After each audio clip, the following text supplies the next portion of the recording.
It is really a striking building. It miraculously was saved by a group of people who basically stood in front of it so that they wouldn't tear it down.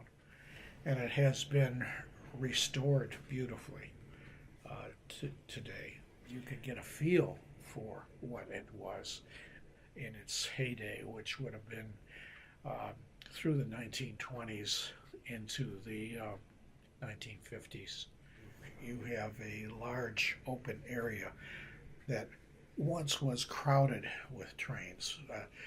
14 trains a day went through the depot. This is not the first depot of the railroad that became the Pennsylvania Railroad. The first station in that area down there was built for the Pittsburgh, Fort Wayne, and Chicago Railroad, which ran between Pittsburgh, Pennsylvania, and Chicago, and was later purchased and became the Pennsylvania Railroad. When people traveled, famous people traveled, they traveled through the depot.